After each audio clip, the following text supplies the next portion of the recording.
안녕하세요. 성수동에서 족발로 대박난 위풍당당 족발 정재동입니다.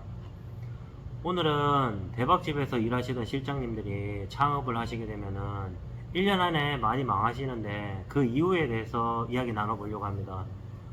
보통 족발집의 실장님이라고 하면은 사장님을 대신해서 많은 일들을 하시고 일을 굉장히 잘 하시는 분들입니다. 예를 들어서 실장님들은 이제 족발을 생족부터 썰고 삶고 또 팔고 홀서빙도 하시고 또 가게 모든 일들을 사장님 대신해서 총괄하시는 분들을 실장님들이라 일컫습니다.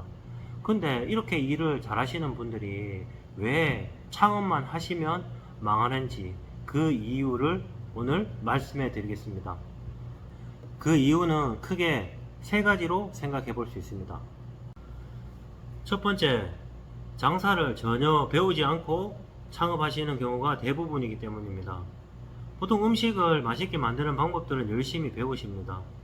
근데 장사를 어떻게 하는지는 전혀 배우지 않고 창업을 하시기 때문에 직원으로서 가게 안에 모든 일들을 능숙하게 해내시지만 사장님이 되셨을 때 사장이 무슨 일을 해야 되는지는 전혀 배우지 않고 창업하기 때문에 망하는 경우가 대부분입니다. 그러면 사장님은 가게에서 무슨 일을 하는 사람이냐, 이것에 대해서 좀 얘기를 해보겠습니다. 한마디로 사장님은 가게에 필요한 모든 것들을 그때그때 해결해주는 사람입니다. 예를 들어서 가게에 직원이 없으면 직원을 구하고 또 직원이 구해지지 않으면 직접 몸으로 일도 하고 가게에 문제가 발생하면 그것을 해결하고 또한 손님이 끊임없이 홀로 배달로 포장으로 끊임없이 가게로 유입되도록 이 일들을 하는 사람입니다. 그리고 노무, 세무, 격리, 발주 등 이런 가게의 모든 일들을 총괄하는 일들을 하고 있습니다. 이런 일들은 직원들에게 전혀 보이지 않습니다. 또한 직원들에게 보여도 이 일들이 전혀 중요하게 생각이 되지 않기 때문에 신경을 쓰지 않는 부분입니다. 그래서 사장은 늘 직원들에게 일을 시켜놓고 놀러가는 사람으로 생각이 되어집니다. 일명 사장질 하는 사람이 사장이라고 생각을 합니다. 이 간단한 예를 들어 드리겠습니다. 가게가 꽉 차 있습니다. 그리고 직원들이 열심히 일하고 있죠. 근데 이때 사장님은 보이지 않습니다. 그러면 그때 실장님들이 무슨 생각을 하냐 하면은 이 족발은 내가 삶았고 내가 썰었고 또 이것을 손님에게 드리니까 손님은 맛있다고 합니다. 그러면 결국 이 가게를 돌리는 사람은 사장님이 아니라 본인이거든요. 본인이 이렇게 해보니까 손님이 많이 오고 족발도 맛있다고 하니까 일은 내가 하는데 사장님이 돈을 다 버는 것은 굉장히 억울한 일입니다. 그래서 내가 이 가게를 차려서 족발을 팔게 되면 손님들이 많이 올 것이고 그래서 내가 돈을 많이 벌 수 있다는 생각을 하면서 창업을 하시기 때문에 반드시 망하게 됩니다. 두 번째, 자리 보는 안목이 전혀 없는 상태에서 창업하시는 경우입니다. 흔히 수돗물만 팔아도 잘 팔리는 자리가 있습니다. 유동인구가 많은 초역세권의 모퉁이 가게 혹은 A급 상권의 먹자 골목의 노른자 자리입니다. 이런 자리는 누가 봐도 굉장히 좋은 자리입니다. 하지만 권리금이 굉장히 비싸고 보증금과 월세도 비싸기 때문에 장사를 처음 하시는 초보 사장님들이 감당하기에는 굉장히 힘든 자리입니다. 하지만 보통 실장님들이 일하시던 대박집 가게들을 생각해보면 좋은 자리에 넓은 평수 그런 가게들이 대부분입니다. 그래서 실장님들이 가게를 구할 때도 일단은 큰 가게 좋은 자리를 구해야 되겠다고 생각을 하시지만 본인들이 가지고 있는 자본이 부족하기 때문에 좋은 자리는 포기하시고 큰 가게를 선택하게 됩니다. 이렇게 선택하신 자리는 좋은 자리는 포기하고 큰 가게를 선택하셨기 때문에 A급에서 B급으로, B급에서 C급으로 혹은 D급으로 점점 뒷골목에 가게를 선택하시게 됩니다. 그런 골목으로 가시면은 이동인구가 거의 없기 때문에 가게만 크고 장사가 안 되는 그런 선택을 하시게 됩니다. 이것은 정말 돌이킬 수 없는 대형 참사입니다. 정말 안타까운 일입니다. 가게를 계약해서 들어가기는 쉽지만 가게를 내가 원할 때 원하는 가격으로 다시 파는 일은 굉장히 어려운 일입니다. 더욱이 장사가 안 되는 뒷골목의 큰 가게나 혹은 2층의 큰 가게들은 더욱더 그렇습니다. 또한 선택하신 가게가 큰 가게이기 때문에 시작하실 때 인테리어 비용으로 많은 부담을 하게 됩니다.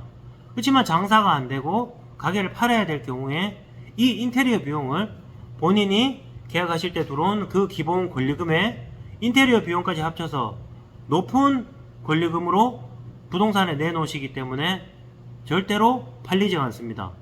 이것은 전형적으로 장사 초보들이 하시는 행동들입니다. 이런 가게는 절대로 팔리지 않습니다. 어떤 바보가 와서 이 가게를 사주지 않을까 하고 1년, 2년 혹은 3년도 기다려 보는데 그 바보는 절대로 오지 않습니다. 가게를 계약하실 때 가게를 소개해 주신 부동산 사장님이나 그 주변에서 장사하고 계시는 사장님들은 모두가 알고 있습니다. 그 가게에서 장사를 하시게 되면 장사가 잘 안 되거나 망한다는 사실을 그 주변 사장님들은 모두가 다 알고 계시지만 계약하시는 사장님 본인들만 앞으로 장사가 잘 된다는 희망이 부풀어서 본인만 모르고 있는 상황입니다. 하지만 이런 이야기들은 아무도 해주지 않습니다. 이런 자리에 들어가셔서 장사를 하시다 보면은 장사가 안 되고 점점 더 힘들어집니다. 그래서 가게를 내놓아야 되겠구나 이런 생각을 하십니다. 그래서 처음에 들어온 권리금보다도 좀 낮추고 또 낮추고 그래서 2년, 3년 장사를 하시면서 가게를 내놓고 팔리기를 원하지만 가게가 팔리지 않습니다. 그래서 결국은 무권리에 가게를 내놓게 되는 상황이 옵니다.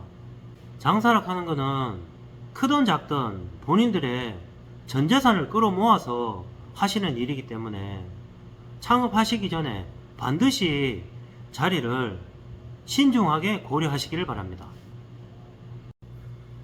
세 번째, 멘토가 없는 경우입니다. 장사하실 때 멘토가 없다는 것은 본인이 계속 맨땅에 헤딩을 하실 확률이 굉장히 높다는 이야기입니다. 저도 맨땅에 헤딩을 굉장히 많이 해봤습니다. 장사라는 것은 트렌드도 굉장히 빠르고 매 순간 중요한 결정을 해야 됩니다. 근데 그런 순간에 결정을 잘못하시면은 완전히 골로 가는 경우가 있습니다. 좀 더 자세하게 말씀드리면 이것은 방향성의 문제입니다. 장사를 시작하시게 되면은 보통 99%의 사장님들이 망합니다. 근데 망하는 이 99%의 사장님들이 열심히 안 해서 망했느냐? 절대로 그렇지 않습니다. 좀 전에도 말씀드렸지만 장사하시는 대부분의 사장님들은 본인들의 전 재산을 투자해서 장사를 시작하십니다. 본인들이 일해서 모은 재산, 그리고 부모님, 지인, 혹은 은행, 또 주류 대출까지 모든 것을 끌어모아서 본인들의 전 재산을 투자한 이 가게를 열심히 하지 않는 사장님은 한 분도 계시지 않다고 생각이 됩니다. 근데 왜 망하느냐? 간단한 예를 한번 들어보겠습니다. 산 앞에서 두 사람이 삽질을 하기 시작했습니다. 한 명은 산 앞에서 땅 아래쪽으로 삽질을 열심히 해갑니다. 그리고 또 다른 한 명은 산 앞에서 앞으로 삽질을 열심히 해나갑니다. 긴 시간이 흘렀습니다. 그래서 땅 아래쪽으로 열심히 삽질을 해나간 사람은 본인이 판 그 삽질에 의해서 빠져나올 수 없는 깊은 수렁 속에 빠져있는 모습을 볼 수 있습니다. 하지만 앞으로 열심히 삽질을 해서 땅을 판 사람은 산을 뚫어서 터널을 만들게 되고 그 터널로 이제 달릴 수 있게 되었습니다. 여기서 열심히 하지 않은 사람은 아무도 없습니다. 하지만 결과는 너무나 다른 것을 볼 수 있습니다.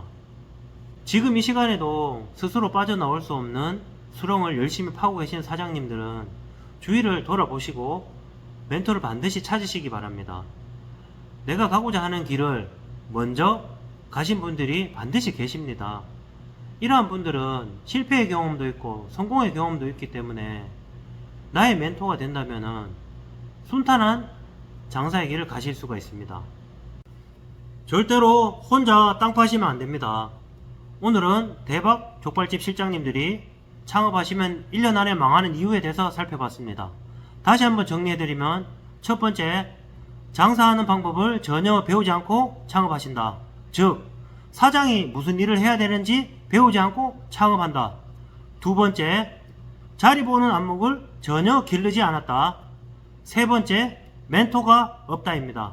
예비 사장님들은 이 세 가지들을 명심하시고 꼭 진짜 대박집 사장님이 되시기를 바랍니다. 감사합니다.